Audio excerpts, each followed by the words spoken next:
Yang terhormat Bapak. Ampun Pak, ampun Pak, ampun Pak, ampun Pak. Ya, perkenalkan nama saya Patrick Immanuel Kusuma. Jadi hari ini kita akan membicarakan tentang pertempuran Puputan Margarana. Jadi pertempuran Puputan Margarana ini merupakan pertempuran antara Indonesia dan Belanda dalam masa perang yang terjadi pada 20 November 1946.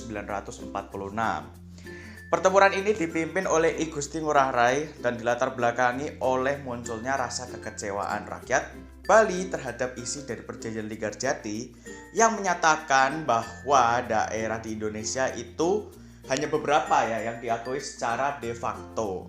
Dan ditambah kedatangan Belanda itu malah memporak-porandakan Bali gitu.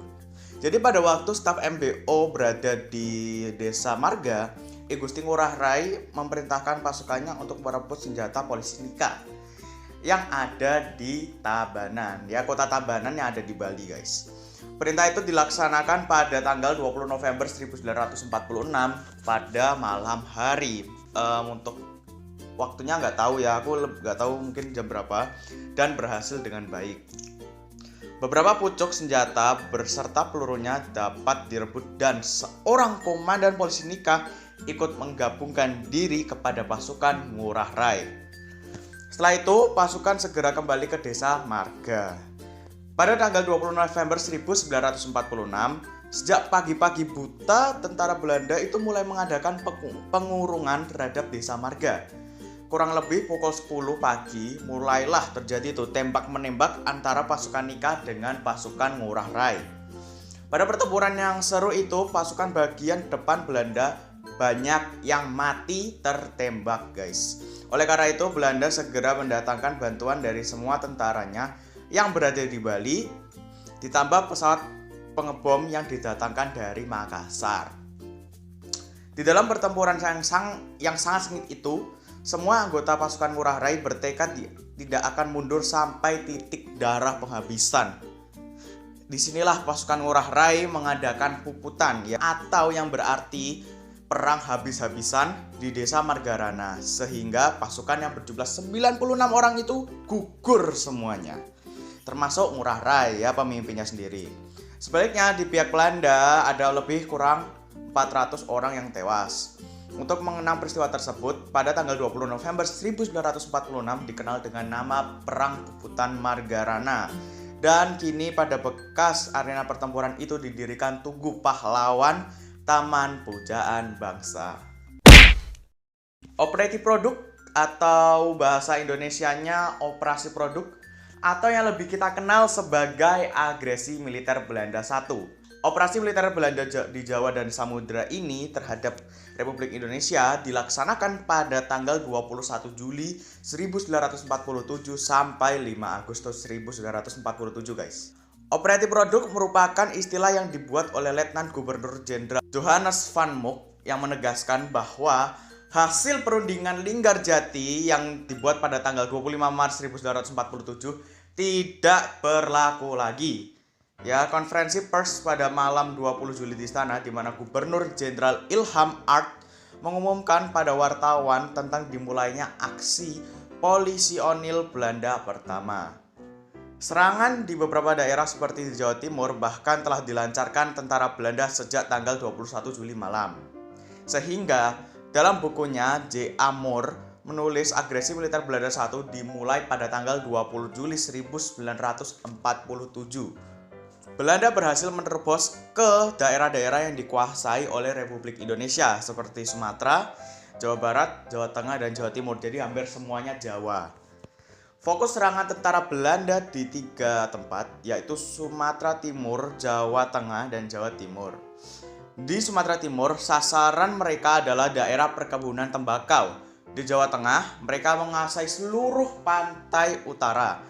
Dan di Jawa Timur, sasaran utamanya adalah wilayah yang terdapat perkebunan tebu dan pabrik-pabrik gula. Pada agresi militer pertama ini, Belanda juga mengerahkan kedua pasukan khusus, yaitu Korps Speciale Troepen atau kita singkat KST, di bawah Westerling yang kini berpangkat kapten, dan pasukan Para 1 atau 1E Para Kompagni di bawah Kapten C. Siselar.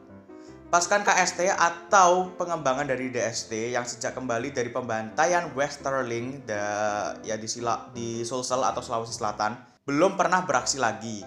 Kini ditugaskan tidak hanya di Jawa, melainkan dikirim ke Sumatera Barat.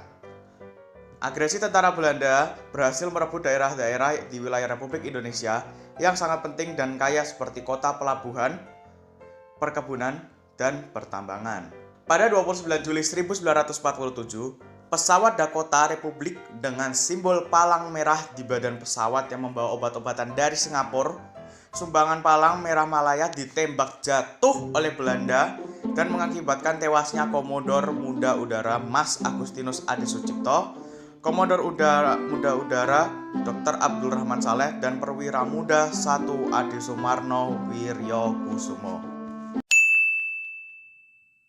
Agresi militer Belanda II atau Operasi Gagak ya dalam bahasa Belandanya Operatie Kraai terjadi pada 19 Desember 1948 yang diawali dengan serangan terhadap Yogyakarta. Jatuhnya ibu kota negara ini menyebabkan dibentuknya pemerintah darurat Republik Indonesia di Sumatera yang dipimpin oleh Syarifuddin Prawira Negara. Pada hari pertama agresi militer Belanda II, mereka menerjunkan pasukannya di Pangkalan Udara Maguwo dan dari sana menuju ke ibu kota RI di Yogyakarta. Maguwo itu daerah di Jogja ya. Kabinet mengadakan sidang kilat. Dalam sidang itu diambil keputusan bahwa pimpinan negara tetap tinggal dalam kota agar dekat dengan Komisi 3 Negara atau biasa disebut KTN, sehingga kontak-kontak diplomatik dapat diadakan. Serangan terhadap kota Yogyakarta juga dimulai dengan pengeboman serta menerjunkan pasukan payung di kota. Di daerah-daerah lain di Jawa, antara lain Jawa Timur, dilaporkan bahwa penyerangan bahkan telah dilakukan sejak tanggal 18 Desember malam hari. Segera setelah mendengar berita bahwa tentara Belanda telah memulai serangannya, Panglima Besar Sudirman mengeluarkan perintah kilat yang dibacakan di radio tanggal 19 Desember 1948. Dan disinilah dimulainya gerilya terjadi. Setelah itu, Sudirman meninggalkan Yogyakarta untuk memimpin gerilya dari luar kota. Perjalanan bergerilya selama 8 bulan itu ditempuh kurang lebih 1000 km di daerah Jawa Tengah dan Jawa Timur. Tidak jarang Sudirman harus ditandu atau digendong karena dalam keadaan sakit keras. Setelah berpindah-pindah dari beberapa desa rombongan, Sudirman kembali ke Yogyakarta pada tanggal 10 Juli 1949. Kolonel A.H. Nasution selaku Panglima Tentara dan Teritorium Jawa menyusun rencana pertahanan rakyat totaliter yang kemudian dikenal sebagai Perintah Siasat Nomor 1. Salah satu pokok isinya ialah tugas pasukan-pasukan yang berasal dari daerah-daerah federal adalah berwingate atau menyusup ke belakang garis musuh dan membentuk kantong-kantong gerilya sehingga seluruh Pulau Jawa akan menjadi medan gerilya yang luas. Salah satu pasukan yang harus melakukan wingate adalah pasukan Siliwangi. Pada tanggal 19 Desember 1948, bergeraklah pasukan Siliwangi dari Jawa Tengah menuju daerah-daerah kantong yang telah ditetapkan di Jawa Barat. Perjalanan ini dikenal dengan nama Long March Siliwangi. Perjalanan yang jauh menyeberangi sungai, mendaki gunung, menuruni lembah, melawan rasa lapar dan letih, dibayangin bahaya serangan musuh, ya.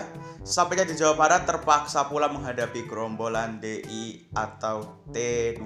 Mungkin itulah penjelasan dari saya tentang pertempuran Magarana dan agresi militer yang berujung pada perang gerilya. Jika kalian suka dengan videonya, jangan lupa kasih like ya dan komen satu pertanyaan dan jangan lupa subscribe ke 9B.